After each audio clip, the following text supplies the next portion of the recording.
मोदी शासनकाल जाना जाएगा कई सारी ऐतिहासिक तारीखों के लिए और 2019 से लेकर 2023 के बीच ये जो दूसरा शासनकाल रहा है प्रधानमंत्री का, इसमें एक नहीं कई सारी तारीखें इतिहास में दर्ज हो चुकी और इन्हीं में से एक है देश को नए संसद भवन का मिलना।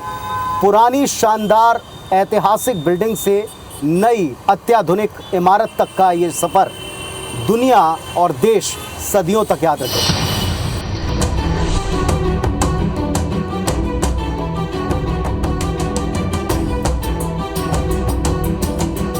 19 सितंबर 2023 ये वो ऐतिहासिक तारीख जब आजादी के 75 साल बाद देश को नया संसद भवन मिला।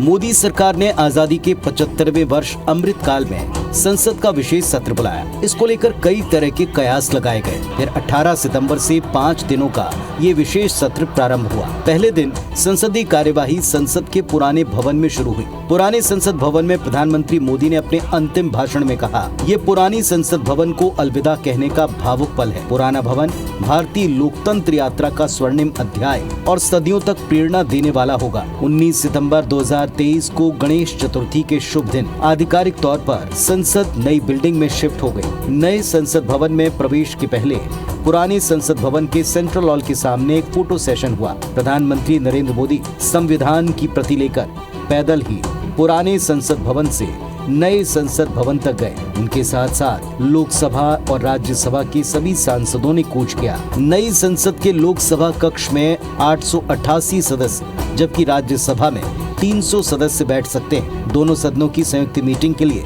लोकसभा कक्ष में 1280 सांसदों की बैठक व्यवस्था है। नया भवन 64,500 वर्ग मीटर में फैला एक 4 मंजिला इमारत है जो कि त्रिकोणीय आकार लिए हुए है। ये भवन अत्याधुनिक सुविधाओं युक्त और भूकंप हुए है। ये भवन अत्याधुनिक सुविधाओं युक्त और भूकंप रोधी है। नए संसद भवन में मुख्य 3 द्वार हैं, ज्ञान द्वार, शक्ति द्वार और कर्म द्वार। इनका प्रयोग देश के उपराष्ट्रपति, स्पीकर और प्रधानमंत्री कर सकेंगे, जबकि सांसदों और अन्य वीवीआईपीज के लिए अलग गेट बने हैं।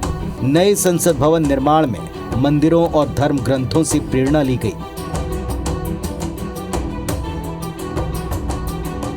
देश का पुराना संसद भवन अब संविधान स्मारक के तौर पर जाना जाएगा। 96 साल पहले 1927 में दिल्ली के रायसीना हिल्स पर यह भवन बनाया गया। देश के प्रथम प्रधानमंत्री जवाहरलाल नेहरू ने 14-15 अगस्त 1947 की मध्यरात्रि यहीं से ऐतिहासिक भाषण में देश की आजादी का उद्घोष किया था।